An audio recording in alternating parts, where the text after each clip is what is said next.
Hey everyone from Tokyo!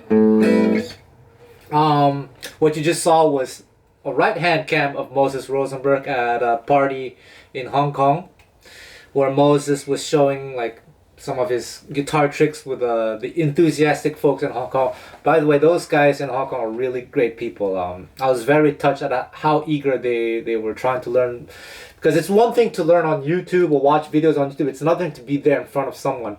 And they were just asking questions, and I was very touched by Moses being so generous with his time and being trying to as much to explain as much as he could.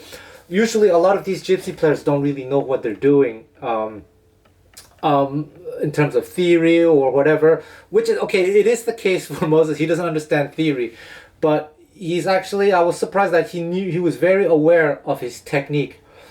And for those of you who don't know, I have a book. It's the Bible of Gypsy Jazz Technique. It's on Amazon. It's a bestseller. You'll find the link somewhere in the description box or maybe in the pinned comment.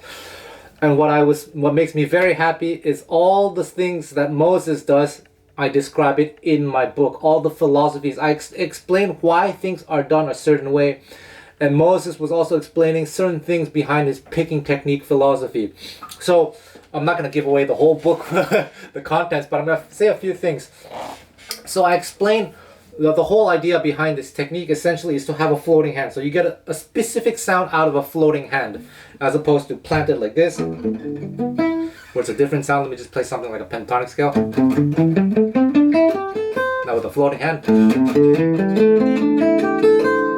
get the resonance, which is desirable. Okay, there's that. And then you, depending on how then you angle your hand, you can get different effects. So the way we tried in the quote-unquote textbook Gypsy jazz style technique, you angle your hand in such a way that you're attacking the strings like this at an angle. And that's exactly what Moses is doing and what I'm doing as well. Some people, then you can vary the angle. It can be a little bit more like this. You can just vary however you want. Some even more, not me, but some can be more a little straighter like this. When you're straighter like this, it becomes easier to alternate pick, like pure alternate picking. But it's a different sound. Whereas like this, when you do a downstroke, it's so much. I can't do it here because I'm in a tiny apartment. I don't want to piss off the neighbors and my landlord. But you can get a lot of power. And I'll post this video at some point, but a concert, 100% acoustic concert in a 115-seat theater in Taiwan. We played 100% acoustically, and Moses was able to project because he is adopting this technique, and I describe it in my book. So he's attacking a little bit at an angle. But what that makes it difficult to do is to start, if you're, let's say, on the B string, and you play, let's say, the B string with a downstroke, and then you want to play the G string, it's going to be hard to do an upstroke on the G string, because you have to bring your hand here and then do it. Whereas if you had more of a straighter angle, plane of attack, it's easy. I think Troy Grady has specific turns like downward, pick, slant, upward. I don't understand any of that. I don't care to. No offense. His stuff is great, but just bear with me. However, with this technique that Moses and I adopt, and a lot of players, when you do a downstroke on the B string and you do it as a free stroke, it's easy to do an upstroke with the E string. So Moses has this pattern that he does very regularly.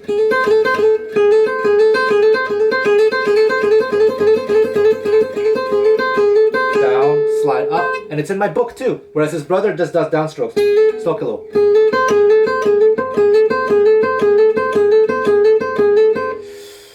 And man, I remember during the Hong Kong kind of meet and greet, he was explaining like how he goes fast and depends on the tempo, and he's very aware of this. Let's say this pattern, triplets, that's over G chord. And he was explaining when he goes slow, he does down, up, down, down, up, down, quote unquote slow. He can go up to a certain tempo. Down, up, down, down, down, down, down. But when it goes faster, he only does it once. So down, up, down, down, down, up, down, down, and from there, it's only alternate picking.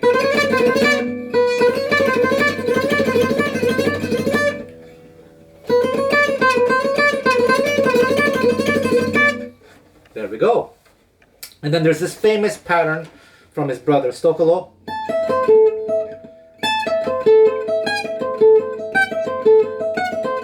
You can get this up to a certain tempo.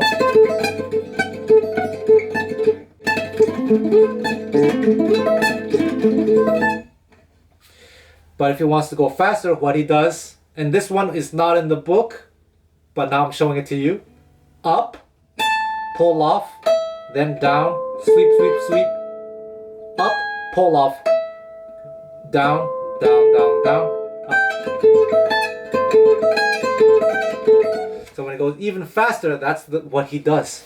So he's basically, I mean, Moses is regarded as one of the best, quote unquote, gypsy jazz pickers out there. And the fact that he's doing everything according to my book makes me very happy. That means you should buy my book. Please support me, please. Okay, so there we go.